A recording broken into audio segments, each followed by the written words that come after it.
Ассалому алайкум тамошобинони азизу арҷманд. Нашри барномаи иттилоотии ахборот мустақиман аз телевизиони Тоҷикистон манзуратон мегардонем. Асосгузори сулҳу ваҳдати миллӣ, пешвои миллат, президенти ҷумҳурии Тоҷикистон муҳтарам Эмомалӣ Раҳмон бо сафари корӣ ҷиҳати иштирок дар саммити 15-уми сарони давлатҳои аъзои созмони ҳамкории иқтисодӣ дар шаҳри Ашхоботи Туркманистон қарор дошт. пешвои миллат муҳтарам Эмомалӣ Раҳмон дар шаҳри Ашхобод дар доираи баргузории саммити 15-уми сарони давлатҳои аъзои созмони ҳамкории иқтисодӣ бо президенти Туркманистон Гурбонгулӣ Бердимуҳаммедов, президенти ҷумҳурии исломии Покистон Ориф Алви, раиси ҷумҳурии исломии Эрон Саид Иброҳим Раисӣ ва президенти ҷумҳурии Узбекистон Шавкат Мирзиёев мулоқоту вохӯриҳо доир намуданд. 27 ноябр асосгузори сулҳу ваҳдати миллӣ, пешвои миллат, президенти ҷумҳурии Тоҷикистон муҳтарам Эмомалӣ Раҳмон бо сафари корӣ ҷиҳати иштирок дар саммити 15-уми сарони давлатҳои аъзои созмони ҳамкории иқтисодӣ вориди шаҳри Ашхоботи Туркманистон шуданд.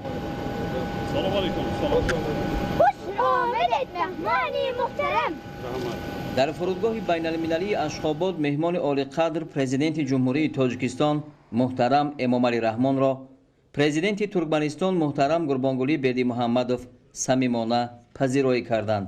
сарвари кишвари мизбон баъди истиқболи гарм президенти мамлакат муҳтарам Эмомалӣ Раҳмонро ба болои шоҳсуфаи фахрӣ даъват намуд. дар маросими истиқболи меҳмони олимақом сурудҳои миллии ҳарду кишвар садо дод.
дар шаҳри Ашхобод асосгузори сулҳу ваҳдати миллӣ, пешвои миллат, президенти ҷумҳурии Тоҷикистон муҳтарам Эмомалӣ Раҳмон дар ҳошияи 15-умин саммити сарони кишварҳои аъзои созмони ҳамкории иқтисодӣ бо президенти Туркманистон Гурбонгулӣ Бердимуҳаммадов мулоқот карданд.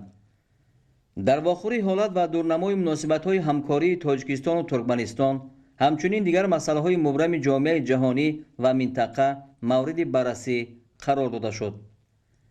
сарвари давлат муҳтарам Эмомалӣ Раҳмон аз даъват ҷиҳати иштирок дар ҳамоиши навбатии созмони ҳамкории иқтисодӣ ва пазироии самимӣ изҳори сипос карданд.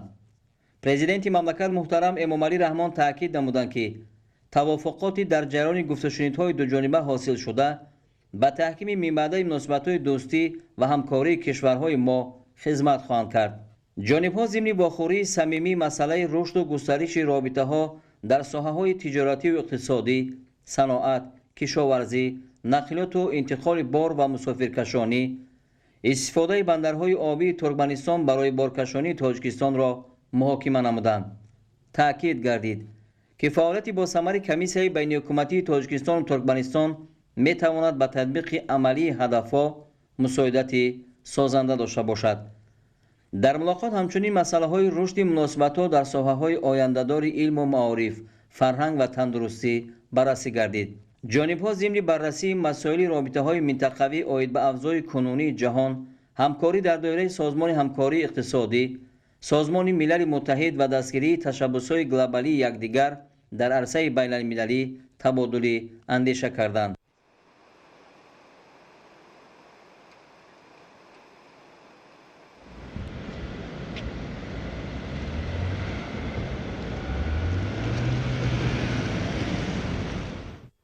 27 ноябр дар шаҳри Ашхобод асосгузори сулҳу ваҳдати миллӣ, пешвои миллат, президенти ҷумҳурии Тоҷикистон муҳтарам Эмомалӣ Раҳмон дар ҳошияи 15-умин саммити сарони кишварҳои аъзои Созмони ҳамкории иқтисодӣ бо президенти ҷумҳурии Исломии Покистон Ориф Алвӣ мулоқот карданд.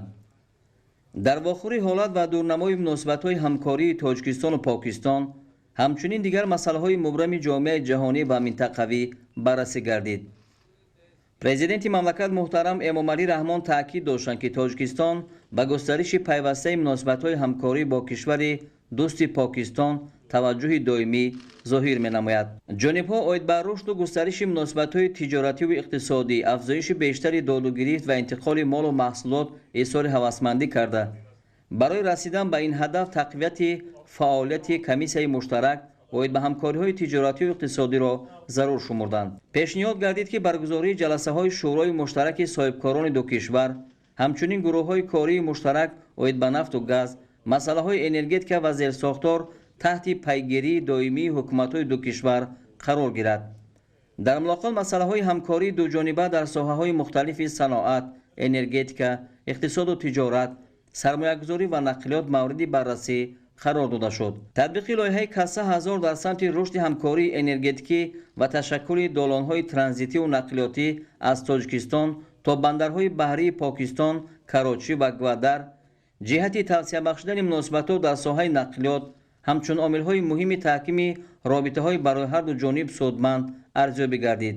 зимни вохӯри ҷонибҳо барои таъмини амният дар минтақа оид ба муборизаи муштарак алайҳи таҳдидҳои глобалӣ, терроризм, ифротгароӣ, қочоқи маводи мухаддир ва дигар шаклҳои ҷинояткории муташаккили фаромиллӣ табодули андеша карданд. вобаста ба ҳалли қазияи Афғонистон таъкид гардид, ки ҳукумати Тоҷикистон аз роҳандозии ҳама гуна тарҳҳо, ки барои эҳёи ҳаёти иқтисодиву иҷтимоӣ ва таъмини амнияти Афғонистон заруранд, истиқбол мекунад. 28 ноябр дар шаҳри Ашхобод асосгузори сулҳу ваҳдати миллӣ, пешвои миллат, президенти ҷумҳурии Тоҷикистон муҳтарам Эмомалӣ Раҳмон дар доираи 15-умин саммити сарони кишварҳои аъзои Созмони ҳамкории иқтисодӣ бо раиси ҷумҳурии Исломии Эрон Саид Иброҳим Раисӣ мулоқот карданд. дар мулоқот маҷмӯи масоили ҳамкории Тоҷикистону Эрон, мавзӯъҳои робитаҳои дуҷониба, минтақавӣ ва байналмилалӣ мавриди баррасӣ қарор дода шуд. президенти мамлакат муҳтарам Эмомалӣ Раҳмон дар оғози суҳбат бо итминон изҳор доштанд, ки татбиқи мувофиқаҳои зимни музокирот ҳосилшуда ба рушду тавсияи равобити дуҷонибаи кишварҳоямон такони ҷиддӣ хоҳанд бахшид. ҷонибҳо зимни баррасии масоили таҳкиму тавсияи ҳамкории иқтисодиву тиҷоратӣ, таъсиси корхонаҳои муштарак дар арсаҳои саноату кишоварзӣ, энергетика ва маъдан, дорусозӣ, масолиҳи сохтмониро ба манфиати ду кишвар арзёбӣ карданд. тавсияи ҳамкорӣ дар бахшҳои бунёди садҳо, нерӯгоҳҳо, пул ва нақбҳо, роҳҳои оҳан ва мошингард аз имкониятҳои дигари робитаҳои судовар номида шуд. нақши Комиссияи муштараки ҳамкории тиҷоратӣ, иқтисодӣ, техникӣ ва фарҳангӣ дар таҳкими робитаҳои гуногунҷанбаи ду кишвар муҳим арзёбӣ гардид. ҷонибҳо дар соҳаи нақлиёт пайваст будани шабакаҳои нақлиётии ду кишвар, аз ҷумла роҳҳои заминӣ ва оҳанро ба бандарҳои обии Эрон зарур шумурданд. дар мулоқот ҳамчунин ҳолат ва дурнамои ҳамкории Тоҷикистону Эрон дар чаҳорчӯби ташкилоту созмонҳои байналмилалӣ ва минтақавӣ, аз ҷумла Созмони ҳамкории Шанхай ва Созмони ҳамкории иқтисодӣ муҳокима гардид. 28 ноябр дар шаҳри Ашхобод асосгузори сулҳу ваҳдати миллӣ, пешвои миллат, президенти ҷумҳурии тоҷикистон муҳтарам эмомалӣ раҳмон дар доираи 15-умин саммити сарони кишварҳои аъзои созмони ҳамкории иқтисодӣ бо президенти ҷумҳурии ӯзбекистон муҳтарам Шавкат Мирзиёев мулоқот карданд. дар рафти мулоқот ҳолати кунунии муносибатҳои дӯстиву ҳамкории ду кишвар мавриди баррасӣ қарор дода шуд.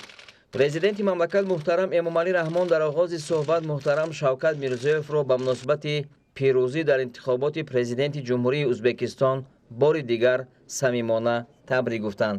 таъкид гардид ки имрӯз муносибатҳои дӯстӣ, ҳамсоягӣ, нек ва ҳамкории Тоҷикистону Ӯзбекистон дар ҳама самт бо муваффақият инкишоф меёбанд ва Тоҷикистон сатҳи ба дастомадаи ҳамкориҳоро бо Ӯзбекистон қадр мекунад.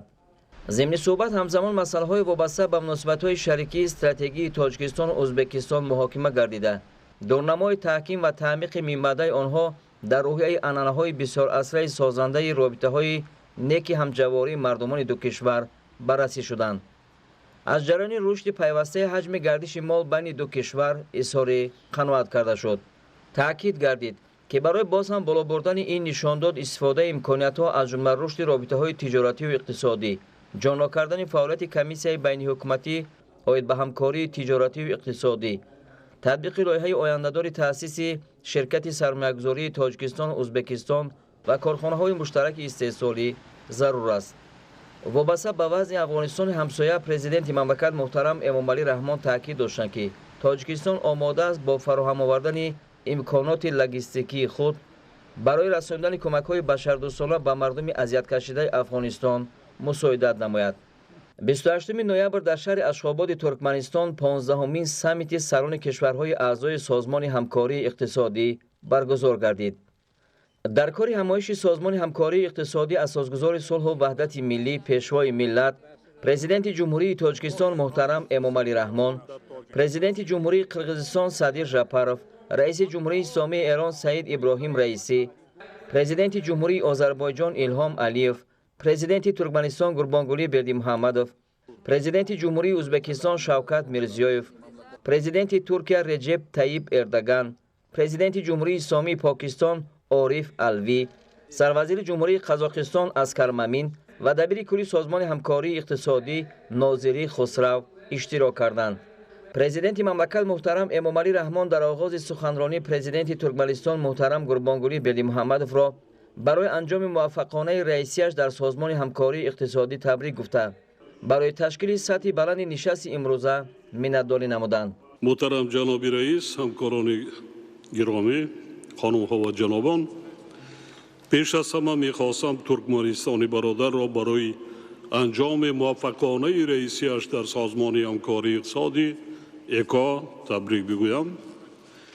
ба президенти Туркманистон муҳтарам Гурбонгулӣ Великулович Бердимуҳаммадов барои даъват ва сатҳи баланди ташкили нишасти имрӯза дар шаҳри зебоманзари Ашхобод сидқан изҳори миннатдорӣ менамоям. ҳамчунин мехостам миннатдории хешро ба раиси қаблии созмон ҷаноби Раҷеп Таyyip Эрдоган бародари худ барои ҳамгузорияшон дар таҳкими ҳамкориҳо дар чорчӯби созмони ҳамкории иқтисодӣ изҳор намоям. бовар дорам мулоқоти кунунӣ ки дар рӯзи созмони ҳамкории иқтисодӣ баргузор мешавад қадами муҳиме дар роҳи рушди мебаъда ва таҳкими ҳамкориҳои гуногун ҷанба миёни кишварҳои мо хоҳад гардид. тоҷикистон ба ҳамкориҳо дар доираи созмон аҳамияти хос зоҳир менамояд. кишварҳои аъзои созмон аз захираҳои зиёди меҳнатӣ ва табиӣ, инчунин имконоти бузурги энергетикӣ ва нақлиётиву коммуникатсионӣ бархурдоранд. истифодаи муштарак ва самараноки ин иқтидорҳо метавонад ба нафъи афзоиши беҳбудӣ ва шукуфоӣ ҳамчунин таҳкими сулҳу субот ва амният дар минтақаи мо хидмат намояд. шароити мусоиди тиҷоратии байни ҳамдигарӣ, ҳаракати озоди одамон ва роҳҳои нақлиётиву транзитӣ фароҳам оварда шуда ҳамкориҳои фарҳангию башарии миёни кишварҳои мо масири рушди бомаромро касб намуданд. ҳамагирии COVID-19 бешубҳа ба густариши иҷтимоиву иқтисодии ҳамаи кишварҳо ва минтақаҳои ҷаҳон таъсири زیادی منفی رسانید. سعی و کوشش‌هایی که با مقصد رفع عاقبت‌های همگیری در سطح منطقه و جهان صورت می‌گیرند، دلیل روشنی ضرورت همکاری‌های زیچ جامعه جهانی در دوره سرزدن بحران‌های گلوبالی می‌باشد. همکاران گرامی، همکاری‌های تجارتی و سرمایه‌گذاری یکی از ساحه‌های افزایش‌یافته فعالیت سازمان همکاری اقتصادی می‌باشد. امروز حصه کشورهای اعضای ایکا در گردش سودای خارجی جمهوری تاجیکستان در حدود 40% از حجم عمومی آن قرار دارد. در همین حال تجارت بین همدیگری در دایره سازمان همگی به 8% از حجم عمومی تجارت خارجی اعضای آن برابر است. این نشان دهنده بی‌شبهه جوابگوی امکانیت و اقتدارهای موجوده نمی باشد. با مقصد توسعه بخشیدن به همکاری‌های تجارتی در چارچوبه سازمان پیشنهاد می‌نماییم که جهت برطرف نمودن محدودیت‌های کرانتینی، نقلیاتی و ترانزیتی بنابر همگیری جاری گردیده، همچنین مانع‌های تجارتی، تعرفی و غیر تعرفی اقدامات مشخص انجام داده شد. سازشنامه تجارتی ایکاتا که سالهای زیاد مورد هماهنگی قرار دارد و باید به افزایش تجارت در داخل سازمان مساعدت نماید، متاسفانه هنوز عمل نمی کند. در رابطه با این از کشورهای اعضا دعوت می نماییم که نقشه مشترک را جهت تطبیق پرثمر اقتدار تجارتی منطقه ایکا تهیه نماید. تحکیم رابطه‌های نقلیاتی بی‌شبهه با افزایش حجم سودای بین همدیگری مساعدت می‌کند. وابسته به این توسعه شبکه دهلیزهای نقلیاتی و تأمین گردش آزاد مال و خدمت‌رسانی‌ها میان کشورهای اعضا اهمیت خاصه دارد. از این لحاظ ما باید به بلند بردن اقتدار نقلیاتی و ترانزیتی منطقه سازمان توجه افضل‌الله ظاهر نماییم. ادامه کارکرد طرح‌ها آید به رشد دهلیزهای نقلیاتی و ترانزیتی زمینی در دایره ایکا مهم ارزیابی می‌گردد. در این ضمن حمل و نقل سنجش مال‌ها را سال گذشته با واسطه نقلیات اتومبیلی از طریق دهلیز قرقیزستان، تاجیکستان، افغانستان، ایران قدم جدی می‌دانیم. همکاران گرامی، همکاری در ساحه انرژتیک برای پیشرفت اقتصادی و رشد باثبات در منطقه سازمان اهمیت خاص دارد. ما علاقمند اشتراک فعال در تطبیق طرح‌های مورد کارکرد آید به پیوست‌شوی و تشکل شبکه‌های انرژتیکی منطقوی بخصوص تأسیس بازار منطقوی انرژتیکی است. می‌خواهم اهمیت تطبیق پوره و سریع طرح بنیاد خط بلندشدت انتقال برق کاسه هزار را تاکید نمایم. تاجیکستان چنان معلوم است ذخیره‌های عظیم انرژی تازه تجدید شونده را دارد. نزدیک 98% نیروی برق در تاجیکستان در نیروگاه‌های برقی آبی استحصال کرده می‌شود. از لحاظ استحصال انرژی سبز در تناسب فائزی تاجیکستان به گروه 6 کشور پیشبر جهان شامل می‌باشد. پیشنهاد می‌نماییم که کاتبات سازمان جهت کارکرد استراتژی تأمین استواری انرژتیکی منطقه آن اقدام نماید. چنین استراتژی می‌تواند با تطبیق طرح‌هایی که به استفاده روزافزون انرژی تجدید شونده و رشد اقتصادی سبز نگرانیده شدن مساعدت نماید. جانب تاجیکستان همانا با گسترش همکاری‌ها با کشورهای اعضای سازمان در ساحه صنعت منفعت‌دار است. در این جهت ضرور می‌شماریم که با توسعه همکاری‌های سرمایه‌گذاری همچنین کارکرد وسیله‌های مبلغ‌زایی کارخانه‌های خرد و میانه توجه خاص ظاهر گردد. تأمین امنیت آزقواری که یکی از وظیفه‌های روزمره به شمار می‌رود، همکاری‌های فعال کشورهای اعضای سازمان را تقاضا می‌نماید.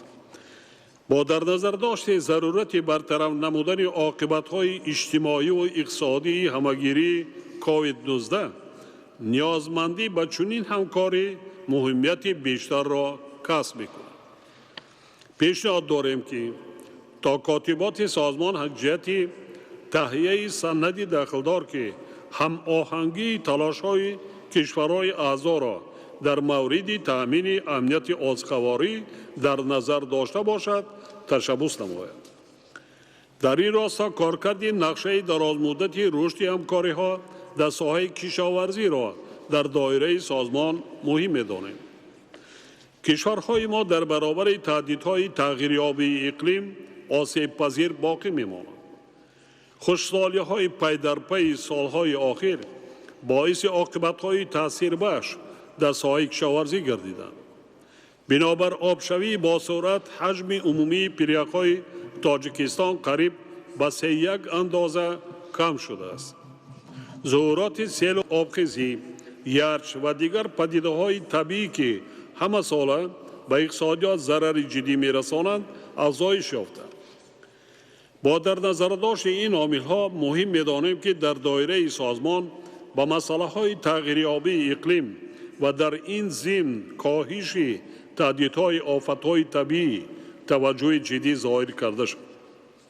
امید داریم که پیشنهادهای تاجیکستان آید به اعلان نمودن سال 2025 همچون سال بین المللی حفظ پریاک‌ها و مشخص ساختن سنه روز عمومی جهانی حفظ پریاک‌ها، اینچنین تأسیس بنیاد بین المللی حفظ پریاک‌ها از جانب شریکان ما در سازمان جانبداری خواهند یافت. همکاران گرامی، یکی از ساحه‌های همکاری منطقوی که بر اثر همگیری کووید 19 ضرر بیشتر دیده است ساحه سیاحی میباشد. رفع عاقبت‌های منفی این بیماری سرایتی برقرار نمودن توریسم هم خارجی و داخلی در منطقه ما تحکیم همکاری‌ها را میان کشورهای اعضا در این ساحه تقاضا می‌نماید. با مقصد سهمگیری در حل این وظیفه‌ها در دایره سازمان ماه اوگوست سال روان در تاجیکستان فستیوال بین المللی دوشنبه پایتخت سیاحی سازمان همکاری اقتصادی و فورم بین المللی آید به رشد اگروتوریسم برگزار گردیدند. پیشنهاد می‌نمایم که کاتبات سازمان به تطبیق چاره‌هایی که به استفاده همه‌جانبه امکانات‌های سیاحی منطقه بر نفع رشد استواری کشورهای ما نگرانیده شدند مساعدت نماید. در برابر این مسائل وابسته به غنی‌گردانی و تحکیم رابطه‌های فرهنگی و بشری میان کشورهای ما باید در مرکز توجه قرار گیرد. ما از توسعه بامرام فعالیت لایحه‌ای سازمان قناعتمندیم و در رابطه با این ضرورت گسترش فعالیت مؤسسه‌های مخصوص آن را تاکید می‌نماییم. در برابر این برآمدن مکالمه وسیع را با دیگر سازمان‌های بین المللی و منطقوی اینچنین نهادهای مالیوی با مقصد جلب کمک‌های تکنیکی و مالیوی برای کارکرد و تطبیق برنامه و طرح‌ها در منطقه سازمان مهم می‌دانیم.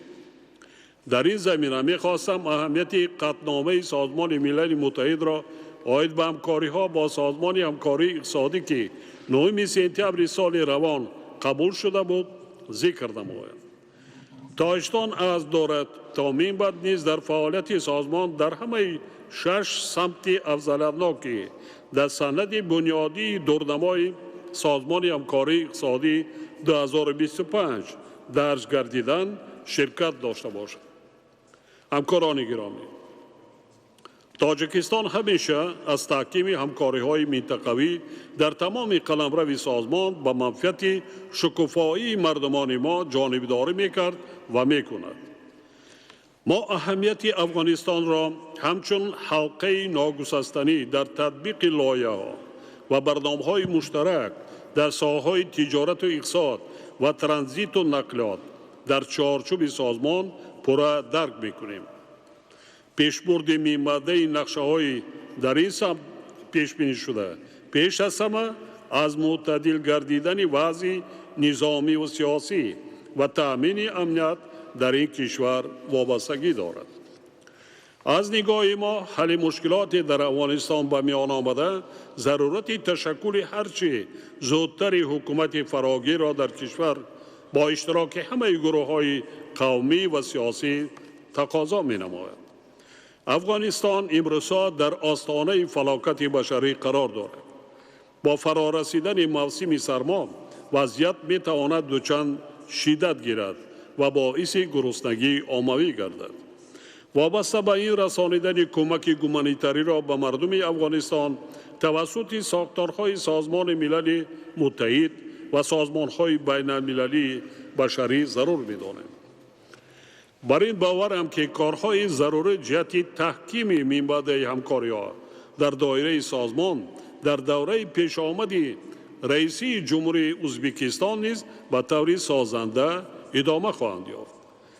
پرزیدنت محترم شفقت میرمان میرزیویف را به مناسبت انتقال دوره رئیسی به جمهوری ازبکستان تبریک میگویم و در فرجام سخن میخواستم بار دیگر به پرزیدنت محترم ترکمنستان گوربانگولی ملیکویش بردومخمدوف دوست و برادر خود برای پذیرایی صمیمی و مهمان نوازی گرم اظهار سپاس نمایم. از توجهتان سپاسگزارم. در آخر از روی نتیجه کار 15مین سمیت سران کشورهای اعضای سازمان همکاری اقتصادی کنسنسوس اشخابادی آید به عملها قبول گردید. 28 نوامبر در شهر اشخاباد اساسگزار صلح و وحدت ملی پیشوای ملت پرزیدنت جمهوری تاجیکستان محترم امامعلی رحمان در دایره 15مین سمیت سران کشورهای اعضای سازمان همکاری اقتصادی با پرزیدنت جمهوری ترکیه رجب طیب اردوغان ملاقات کردند. در ملاقات مجموعی وسیع مسائل همکاری تاجیکستان و ترکیه وضع جامعه جهان و منطقه مورد بررسی قرار داده شد. پرزیدنت مملکت محترم امامعلی رحمان تاکید داشتند که ما ترکیه را شریک مهم خود در عرصه بین المللی می‌دانیم و خوشبختانه امروز مناسبت‌های همکاری میان کشورهای ما روند استوار کسب نموده است. جانب‌ها ضمن ملاقات صمیمی مسائل تحکیم و توسعه رابطه‌های دو کشور را در ساحه‌های آینده‌دار سیاسی، اقتصادی، تجارتی، سرمایه‌گذاری، نقلیات و بارکشانی و اجتماعی بررسی کردند. از مساعدت اگنتی ترکیه آید به همکاری بین المللی تیکا در رشد بخش‌های کلیدی ساحه‌های اقتصادی و اجتماعی تاجیکستان اظهار قناعت کرده شد. ضمن بررسی مسائل مناسبت‌های کشورها در ساحه‌های معارف، علم و فرهنگ، جانب‌ها همکاری میان مؤسسه‌های تحصیلات عالی، تبادل دانشجویان و معلمان و برگزاری روزهای فرهنگی را در قلمرو همدیگر عامل مهم تحکیم مناسبت‌های دوستی مردمان دو کشور ارزیابی نمودند. همکاری در ساحه سیاحی نیز یکی از سمت‌های آینده‌دار رابطه‌های دوجانبه نامیده شد. جانب‌ها همچنین اطراف روند نگران کننده پنجشوی پاندمی کووید 19 در سطح جهانی مبادله افکار انجام دادند. مسائل علاهیده مناسبت‌های دوجانبه تاجیکستان و ترکیه از جمله همکاری در ساحه امنیتی و مبارزه مشترک علیه خطر و تهدیدهای گلوبالی از قبیل مبارزه با ظهورات تروریسم و افراطگرایی، قاچاق مواد مخدر و جنایتکاری متشکل فراملی در مرکز توجه جانب‌ها قرار داشت. 28 نوامبر در شهر اشخاباد اساسگزار صلح و وحدت ملی پیشوای ملت پرزیدنت جمهوری تاجیکستان محترم امامعلی رحمان در دایره 15مین سمیت سران کشورهای اعضای سازمان همکاری اقتصادی با پرزیدنت جمهوری آذربایجان ایلهام علیف ملاقات کردند. در واخور وضع کنونی و دورنمای مناسبت‌های همکاری دو کشور اینچنین دیگر مسائل مبرم منطقوی و جهانی مورد توجه جانب‌ها بررسی گردید. پرزیدنت مملکت محترم امامعلی رحمان در آغاز صحبت تاکید کردند که تاجیکستان به رشد همکاری بین دولتی با آذربایجان اهمیت خاص می‌دهد و ما از سطح امروزه مکالمه سیاسی قناعتمندیم. جانب‌ها ضمن واخوری آید به حالت و دورنمای مناسبت‌های تاجیکستان و آذربایجان در ساحه‌های تجارتی و اقتصادی مبادله افکار نموده برای گسترش و توسعه همکاری اقتصادی تجارتی بین کشورها در بخش‌های صنعت، نقلیات، کمیونیکاسیون، بارکشانی و دیگر بخش‌های سودمند، هوسمندی و آمادگی خود را تاکید کردند. ضمن بررسی مسائل همکاری در ساحه‌های علم، معارف و فرهنگ پیشنهاد گردید که سال 2022 روزهای فرهنگ آذربایجان در تاجیکستان برگزار کرده شود. در آخر ملاقات پرزیدنت مملکت محترم امامعلی رحمان از پرزیدنت جمهوری آذربایجان محترم ایلهام علیف دعوت به عمل آوردند که در وقتی برایشان مساعد با سفر رسمی به تاجیکستان تشریف آورند. دعوت با خوشنودی پذیرفته شد. موردی ذکر است که در دایره سفر کاری پرزیدنت مملکت محترم امامعلی رحمان که روزهای 27 و 28 نوامبر در ترکمنستان صورت گرفت، رهبران یک قطار وزارت و کارخانه‌های دولتی جمهوری که سرور دولت را در این سفر همراهی داشتند، با استفاده از امکان مساعد برای تحکیم و توسعه همکاری‌ها با همتایان خود ملاقات‌های سازنده انجام دادند. از جمله ضمن واخوری دیرکتور کارخانه واحد دولتی راه آهن تاجیکستان کامیل میرزاعلی با دیرکتور اگنتی راه آهن ترکمنستان عزت اتامرودوف مسئله‌های زیاد نمودن حجم بارکشانی طریق بندر ترکمنباشی و ایستگاه سرخسی با ایران، اینچنین دیده برآمدن تخفیف‌ها در حدود راه آهن ترکمنستان بررسی شده. برای پیشبرد کار در این سمت جانب‌ها به موافقه رسیدند.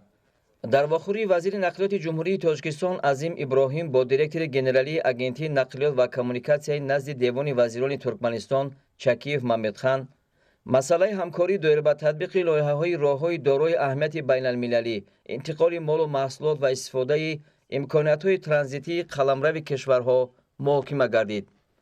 باید گفت که در ساحه صنعت نیز بین حکومت جمهوری تاجیکستان و ترکمنستان ضمن سفر دولتی پرزیدنت مملکت 4 اوگوست سال 2021 اوید بر رشد و گسترش همکاری‌ها موافقه‌ها به دست آمده، سندهای مهم همکاری به امضا رسیده بود. اینک تا امروز در دوره تطبیق این سندها بین وزارت صنعت و تکنولوژی‌های نو جمهوری تاجیکستان و شرکت‌های ترکمنستان توافقات به دست آمده. همکاری کارخانه‌های کارکرد آلومینی دو کشور خوب به راه مانده شد. در یک مدت کوتاه کارهای مشخص آید به تامینات سریوقتی محصولات نفتی، نوری‌های مینرالی، افزایش حجم بارکشانی، خریداری محصولات کابلی، مرمر و پروفیل‌های آلومینی از تاجیکستان عملی گردید. идомаи ахбор аз маркази матбуоти ситоди байни идоравии таъмини амният ва тартиботи ҷамъиятӣ дар вилояти мухтори кӯҳистони бадахшон ба мо иттилоъ доданд ки гирдиҳамоии ғайриқонунӣ ки баъди нисфирӯзии 25 ноябр дар шаҳри хоруғ аз тарафи баъзе гурӯҳҳои манфиатдор оғоз шуда буд, соати 28 ноябри соли ҷорӣ қатъ карда шуд. дар изҳороти ситоди мазкур ки 28 ноябр пахш гардид гуфта мешавад масъалаҳои мавриди назар дар доираи салоҳияти мақомоти прокуратура дар ҳамкорӣ бо намояндагони ҷомеаи шаҳрвандӣ тибқи қонунгузории ҷумҳурии тоҷикистон санҷиш, арзёбӣ ва ҳаллу фасл карда мешаванд.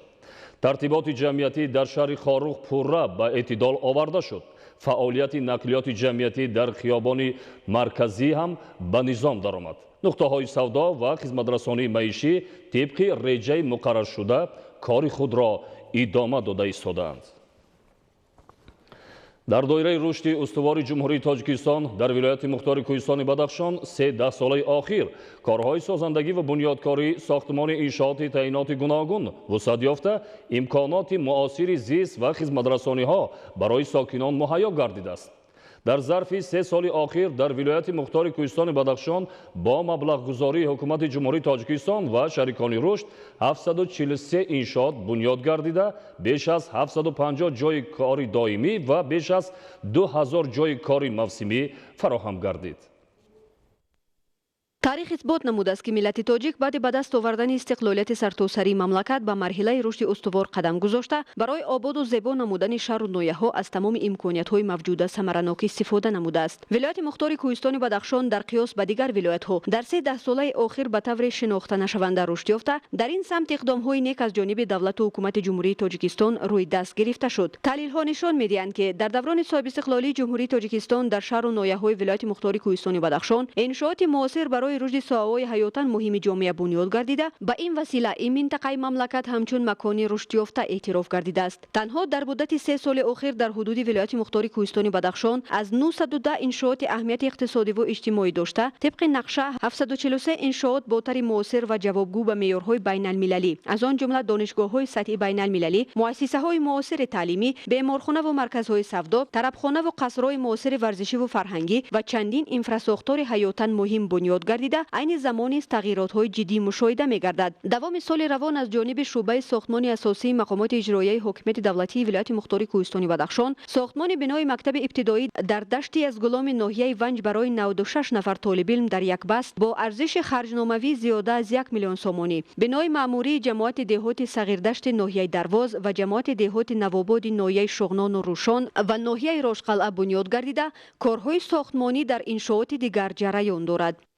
در دوام 10 ماه سال 2021 تمام فعالیت شعبه ساختمان اساسی مقامات اجرایی حکومت دولتی ولایت مختار کوهستان بدخشان برای عملی گرداندن قرار و نقشه چاره‌بینی‌های حکومت جمهوری تاجیکستان و مقامات حکومت دولتی ولایت مختار کوهستان بدخشان روانه کرده شد. طبق نقشه برای ساختمان خانه استقامتی 40 شجردار در شهر خروخ با مبلغ 1,570,000 سومانی جدا کرده شد. برای ساختمان کودکستان شهر وحدت در ناحیه شغنان 80,000 سومانی برای ادامه دادن ساختمان جدا کرده شد. 1,225,000 سومانی برای ساختمان بنای مکتب ابتدایی در دهه دشت از گلام ناحیه ونج، 600,000 سومانی برای ساختمان بنای معموری جماعت دهات نوآباد ناحیه شغنان، 1,087,000 سومانی برای ادامه دادن ساختمان بنای معموری جماعت دهات صغیردشت ناحیه درواز، 213,000 سومانی برای آغاز ساختمان کارهای ساختمانی در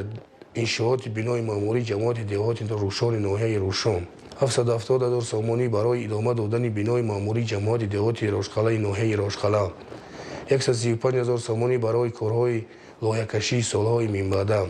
و اینچنین در نقشه سال 2022 برای اجرای قرار حکومت جمهوری تاجیکستان 31 دکتر سال 2020 از جانب اگنتی خرید دولتی مال کار و خدمت رسانی نزد حکومت جمهوری تاجیکستان در ولایت مختار کوهستان بدخشان غالبان تندر معین کرده شده با پدرچیان شرطنامه پدرتی به امضا رسانیده شد. یکی از مسئله‌های مهم که از روزهای نخستین صاحب استقلالی به آن توجه خاص روانه کرده شده است، این عملی گردیدن هدف‌های استراتژیکی مملکت جهت رسیدن به استقلالیت کامل انرژتیکی از بنبست کمونیکاسیونی رهایی بخشیدن مملکت، تامین امنیت عضوخواری و صنعتی‌کنانی با صورت کشور معنی داد می‌گردد که باشندگان ولایت مختار کوهستان بدخشان مرحله به مرحله در این جاده قدم‌های استوار دارند. عین زمان ساکنان خاروخ شهر و گرد و اطراف ولایت در 24 ساعت از برق خوش‌صفت تامین بوده، راه‌های محلی پر از نفسازی و بازارهای مرکزی از محصولات عضوخواری تامین می‌باشند. ولایت مختار کوهستان بدخشان امروز 99% با برق خوش‌صفت تامین است.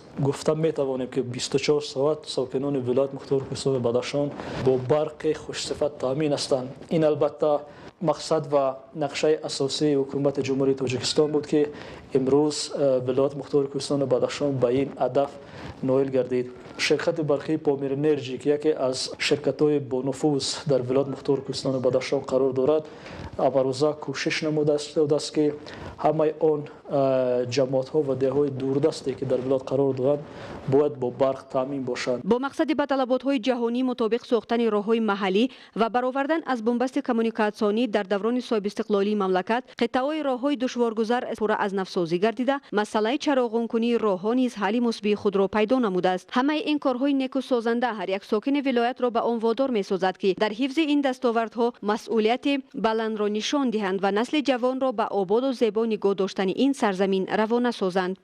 یگانه مقصد دیگری که زیر توجه حکومت جمهوری تاجیکستان می باشد، این ساختمان شاهروی بین المللی از شهر دوشنبه تا شهر خورم می باشد که سال از سمت شمس‌الدین شاهین تا مرکز ناحیه درواز قلعه خم مورد استفاده برای قرار داده شد. خشت اول ساختمان شاهروی بین المللی از مرکز ناحیه درواز تا درآمدگاه ناحیه روشان گذاشته شد با اشتراک پرزیدنت جمهوری تاجیکستان و بعد از با استفاده دادن این قسمت راه البته سطح نیکوآولی مردم ولایت مختار کوهستان بدخشان خصوصا شهر خروخ خیلی بلند خواهد گردید. با دستگیری‌های همیشگی رهبریت عالی مملکت و حکومت جمهوری تاجیکستان عین زمان نیز بنیاد و برقرارسازی راه و پل‌های ماشین‌گذر، مؤسسه‌های تا مکتبی و تحصیلات عمومی، میدانچه‌های ورزشی، کتابخانه و مرکزهای سودا و دیگر انشاءات اهمیت اقتصادی و اجتماعی داشته در مقیاس ولایت مختار کوهستان بدخشان در نقشه گرفته شده است که در آینده نزدیک به این منطقه تاجیکستان شکوه و تراوت دیگر را ضم خواهد نمود.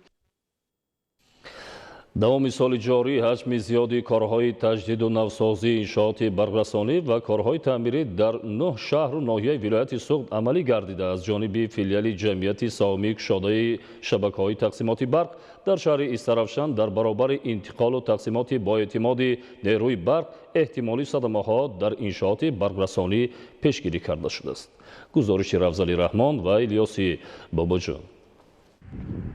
таъмиру таҷдиди зерисгоҳи барқии 35 ба 10 киловолти Тоҷикистон дар ноҳияи айнӣ аз тадбирҳои муҳими таҳкими системаи энергетикӣ баҳри интиқолу таъмини нерӯи барқ ба минтақаҳои кӯҳӣ бахусус ноҳияҳои айнӣ ва кӯҳистони Махчов маҳсуб меёбад. дар зерисгоҳ васлаки нави намуди элегазии 35 киловолт насб ва дигар корҳои навсозӣ анҷом дода шуданд. навсозии хати барқии L35 киловолт тадбири боз ҳам муҳим мебошад. ин хати барқӣ соли 1985 сохта шуда давоми 36 сол бори нахуш таъмиру таҷдид гардид. ивази зерпоя, стунпоя, оиқҳо, сарбандҳо аз корҳои асосии таъмирӣ мебошанд. бо ин тадбир таъмини нерӯи барқ ба ноҳияи кӯҳистони Масчоҳ ки ҳар сол хусусан дар фасли зимистон мушкилоту садама пеш меовард хушсифату боэътимод мешавад. дар филиали ҷамъияти савумии кушодаи шабакаҳои тақсимоти барқ дар шаҳри Истарафшан давоми соли ҷорӣ дар доираи сохтмон таҷдид ва таъмир ҳаҷми калони корҳои навсозии хату иншооти барқрасонӣ амалӣ карда шуданд. навсозӣ ва баландбардоштани иқтидори зерисгоҳи барқии айнӣ дар ноҳияи Зафаробод имкон дод ки талаботи афзояндаи аҳолӣ ва соҳаҳои кишоварзию коркарди ҷамоати деҳотӣ равшан ба нерӯи барқ таъмин гардад.